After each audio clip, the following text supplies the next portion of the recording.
एक बुजुर्ग महिला और उसकी जवान बेटी को इंस्पेक्टर के साथ कुछ पुलिस वाले उनको मार पिट रहे हैं और उनकी सब्जी से भरी ठेले को उलट पलट कर रहे हैं। बुजुर्ग महिला हाथ जोड़कर कहती हैं, साहब मत करिए, ऐसा यही एक ठेला है जिससे 2 वक्त की रोटी मिलती है। लेकिन बेरहम इंस्पेक्टर समझने को तैयार ही नहीं था। उल्टा गुस्से में चिल्लाता है, यहां ठेला लगाने की इजाजत नहीं है।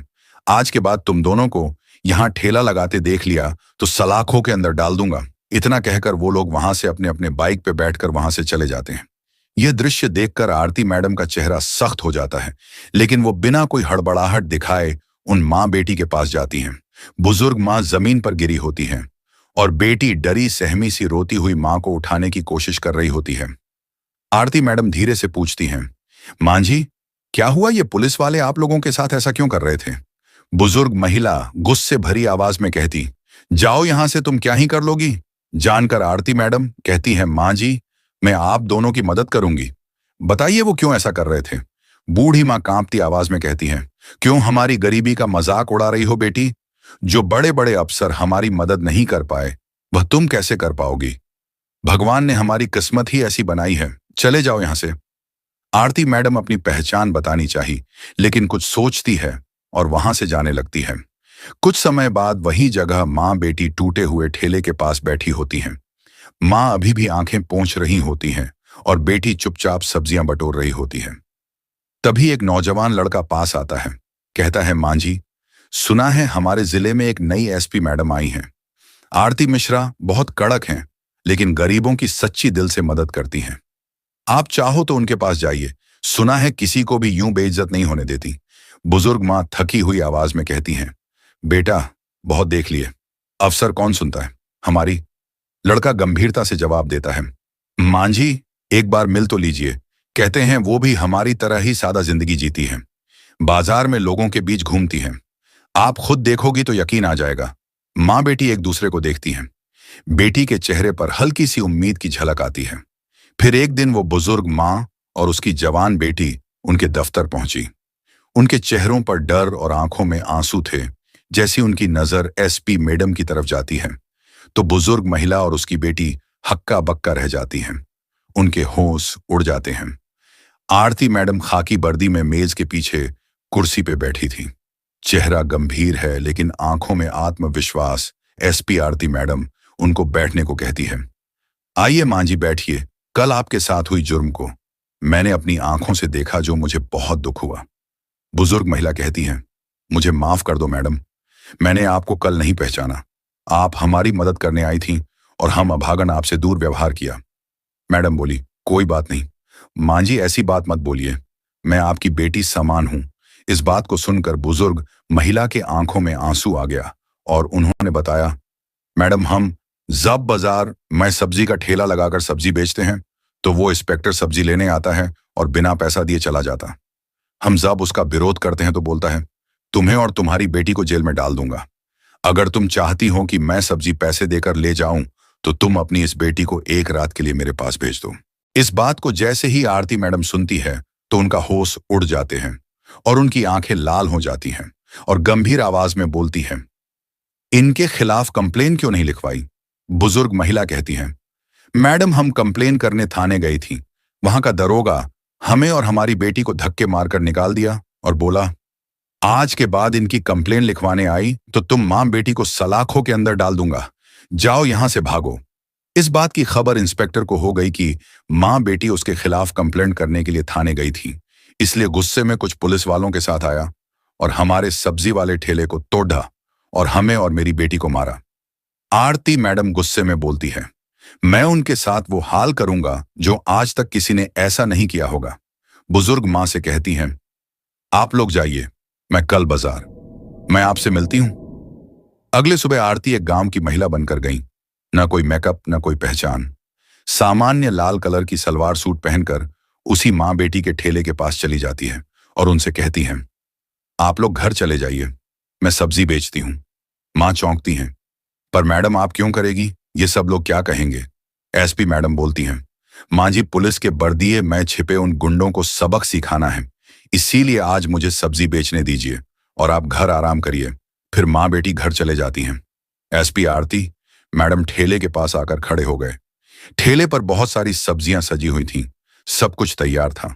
कुछ ही देर में इंस्पेक्टर मानिक अपनी मोटरसाइकिल लेकर वहां पहुंच गए। उन्होंने मोटरसाइकिल ठेले के पास रोककर तीखे नजरों से कहा, क्या मामला है? तुम यहां तो बुढ़िया और उसकी बेटी रहती थी। वह कहां भाग गई? तुम कौन हो? नई नई आई हो क्या? आरती, जो अभी भी गांव की एक आम महिला की तरह खड़ी थी, धीरे से बोली, मैं उसकी बेटी हूं, इसलिए आज मैं उसके जगह ठेला संभाल रही हूं। इंस्पेक्टर ने घृणित हंसी देते हुए कहा, तो फिर तुम तो अपनी बहन से भी ज्यादा खूबसूरत हो। फिर अपनी आंखों से उसे सिर से पांव तक निहारने लगा और बोला, चलो छोड़ो, ये सब मुझे 1 किलो टमाटर दो और साथ में थोड़ा धनिए की मिर्च भी दे दो। आरती बिना कोई प्रतिक्रिया दिए सब्जी तोलने लगी और चुपचाप हाथ में दे दी। इंस्पेक्टर सब्जी लेकर वापस जाने लगा और मोटरसाइकिल स्टार्ट की। तभी आरती सख्त आवाज में बोली, रुको, तुमने अभी तक सब्जी का पैसा नहीं दिया। पैसा दो, ऐसे नहीं चलेगा। इंस्पेक्टर नाराज होकर बोला, किस पैसे की बात कर रहे हो? मैं तो रोज फ्री लेता हूं। तुम्हारी माँ और बहन से पूछो, वो कुछ नहीं कहती। और तुम मेरे सामने ज्यादा बात मत करो। फिर वह जाने लगे। तभी आरती तेजी से बोली, आप मेरे माँ से जैसे सब्जी लिए हैं, वैसे निक ने मुझसे नहीं ली। हमें भी सब्जी के पैसे देने पड़ते हैं। हमें भी खर्चा करके सब्जी लानी पड़ती है। और अगर एक दिन भी सब्जी नहीं बिकी तो हमारे घर में चूल्हा नहीं जलेगा। आपके जैसे लोग मुफ्त में सब्जी लेकर हमारे पेट पर लात मारते हैं। यह सुनते ही इंस्पेक्टर का चेहरा गर्व से लाल हो गया। वह गुस्से में आकर आरती से बोला, अगर तू चाहती है कि मैं फ्री में ना ले जाऊं तो तुम्हें एक रात मेरे साथ बितानी होगी। ये सुनते ही आरती मैडम उसके गाल पर जोरदार थप्पड़ मारा। इंस्पेक्टर लड़खड़ा गया, लेकिन खुद को संभाल लिया और गुस्से में कॉलर पकड़कर जोरदार थप्पड़ मारा। आरती कांपती आवाज में बोली, आपने एक महिला पर हाथ उठाकर बहुत बड़ी गलती की है। तुम्हें इसके नतीजे भुगतने पड़ेंगे। इंस्पेक्टर और गुस्से में चिल्लाया, तू मुझे मारी, तेरा इतना हिम्मत अभी दिखाता हूं। फिर उसने आरती के बाल पकड़कर खींचे। आरती दर्द से कराह उठी, लेकिन बाल छुड़ाकर बोली, यह सब बहुत गलत हो रहा है। मैं तेरे खिलाफ रिपोर्ट करूंगी। तूने मेरे से बदसलूकी की है, उसका हिसाब तुझे चुकाना पड़ेगा। लेकिन इंस्पेक्टर अपनी पद की ताकत में मदहोश था। बोला, रिपोर्ट कर, तेरा इतना हिम्मत है? तू एक सब्जी बेचने वाली गरीब भिखारन की बेटी है और मैं इस थाने का इंस्पेक्टर, मैं तुझे यहीं से उठवा सकता हूं। यह कहकर वह मोटरसाइकिल पर चढ़ गया और स्टार्ट करके चला गया। आरती पहले तो कांप रही थी, फिर भी उसने खुद को संभाला। उसने पूछा कि यह इंस्पेक्टर कितना नीचे जा सकता है। कुछ देर ठेले के पास बैठने के बाद उसने सब्जी वाले को फोन किया और कहा, अब तुम ठेले पर आओ। सब्जी वाली आते ही आरती चुपचाप वहां से निकल गई। घर जाकर उसने अपने कपड़े बदले और पीले रंग का सलवार सूट पहनकर एक आम औरत की तरह थाने पहुंची। थाने पहुंचकर देखा कि इंस्पेक्टर मानिक वहां नहीं था। एक हवलदार डेस्क पर बैठा था। आरती ने सीधे उससे पूछा, मुझे रिपोर्ट करनी है इंस्पेक्टर मानिक से, और एसएचओ साहब से भी मिलना होगा। हामिल्दा ने जवाब दिया, इंस्पेक्टर साहब कुछ काम से घर गए हैं और एसएचओ साहब फील्ड विजिट पर बाहर गए हैं। आप चाहें तो थोड़ी देर बैठिए। आरती की आंखों में अब न्याय की आग जल रही थी और ये आग अब फिर बुझने वाली नहीं थी। थाने में कुछ वक्त बिताते ही अचानक दरवाजा खुला और एसएचओ अमित राणा अंदर आए। भारी कदमों से अंदर आते ही उनकी नजर पीले सलवार सूट पहने उस आम महिला पर पड़ी, जो कोई और नहीं, खुद डिप्टी मजिस्ट्रेट आरती थी। अमित राणा ने सख्त आवाज में पूछा, तुम कौन हो? यहां क्यों आई हो? आरती ने शांत स्वर में कहा, मुझे रिपोर्ट बनानी है। यह सुनकर अमित राणा तंज कसते हुए हंस पड़े। रिपोर्ट बनानी है तो पहले कुछ खर्चा लेकर आए हो? यहां रिपोर्ट बनाने के लिए 10 से 15 हजार रुपये लगते हैं। लाए हो तो निकालो, वैसे भी तुम्हारी रिपोर्ट लिख दूंगा। यह सुनकर आरती का चेहरा गंभीर हो गया और गंभीर आवाज में बोली, किस पैसे की बात कर रहे हैं? रिपोर्ट बनाने के लिए कोई फीस नहीं लगती। आप रिश्वत क्यों मांग रहे हैं? अमित राणा हंसते हुए बोले, किसने कहा तुम्हारी रिपोर्ट मुफ्त बनेगी? यहां जो भी आता है अपनी मर्जी से पैसे देता है और नहीं दिया तो उसकी रिपोर्ट नहीं बनती। अब तुम्हारी मर्जी। आरती ने गहरी सांस ली, बोली, ठीक है, ये लो 10 रुपए, अब रिपोर्ट लिखो। पैसे लेकर अमित राणा ने पूछा, किसके खिलाफ रिपोर्ट है? आरती गंभीर होकर बोली, इंस्पेक्टर मानिक के खिलाफ। उन्होंने एक सब्जी बेचने वाली औरत के साथ बदतमीजी की है। रोज वो उसकी ठेली से बिना पैसे सब्जियां ले जाते हैं और जब मैंने विरोध किया तो उन्होंने मुझ पर हाथ उठाया। मैं इसके खिलाफ सख्त कानूनी कार्रवाई चाहती हूं। अमित राणा का चेहरा मुरझा गया। उनके चेहरे पर डर साफ दिख रहा था। घबराते हुए बोले, वो तो हमारे थाना के सीनियर इंस्पेक्टर हैं, और वैसे भी अगर कोई फ्री में चीज देता है तो उसमें क्या बुरा है। हम पुलिस थोड़ा ऐसे ही हैं आरती। अब सब कुछ समझ चुकी थी कि ये सिस्टम अंदर से ही सड़ा हुआ है। ये लोग सिर्फ यूनिफॉर्म नहीं पहनते, गरीबों की बेबसी का व्यापार करते हैं। वह कुछ बोले बिना चुपचाप थाने से बाहर निकल गई, लेकिन उसकी आंखों में अब आग जल रही थी। अगले दिन सुबह डीए आरती यूनिफॉर्म पहनकर गाड़ी लेकर सीधे उसी थाने पहुंचा। उसके साथ था उसका सरकारी गार्ड थाने के गेट पर। यूनिफॉर्म में उसे देखकर पूरा स्टाफ दंग रह गया। अंदर इंस्पेक्टर मणिक और एसएचओ अमित राणा दोनों मौजूद थे। उनके चेहरे पर डर साफ दिखा जब उन्होंने उस लड़की को देखा जिसे उन्होंने अपमानित किया था। लेकिन आज वह कोई आम महिला नहीं है, वह जिले की डीएम थी। घबराकर दोनों ने एक साथ कहा, आप कौन हैं और ये यूनिफॉर्म क्यों पहनी है? आरती की आंखों में अब एक अधिकारी की गरिमा झलक रही थी।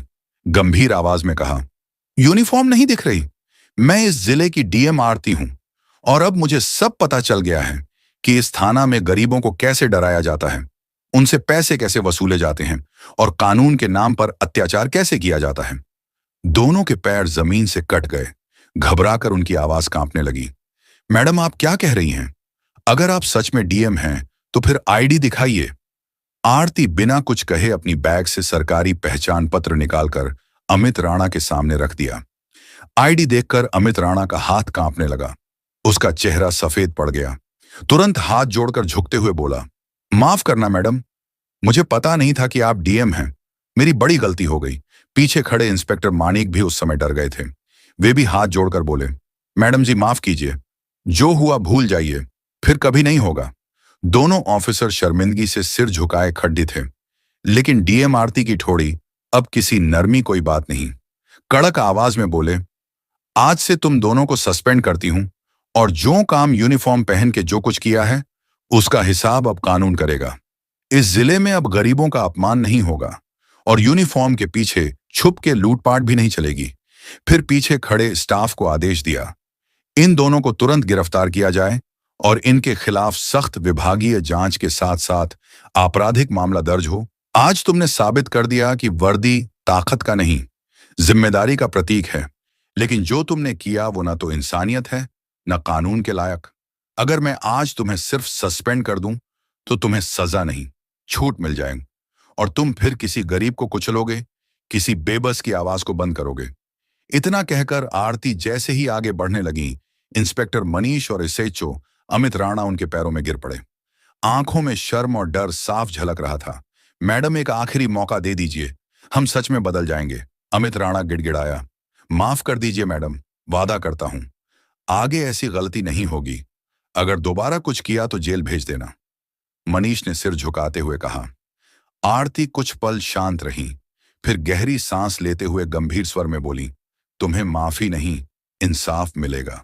लेकिन कानून के दायरे में आज से तुम्हारे खिलाफ केस दर्ज होगा। अगर तुम्हारी नीयत सच में बदल गई है तो अदालत में साबित करो, कानून सबके लिए एक जैसा है। अफसर हो या आम आदमी, उनके शब्दों ने थाने के हर कोने में गूंज छोड़ दी।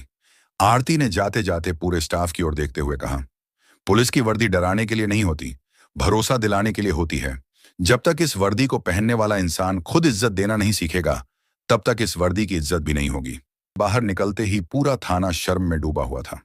लेकिन उस दिन के बाद बदलाव साफ दिखा। अब न रिश्वत चलती थी, न गरीब की आवाज दबती थी।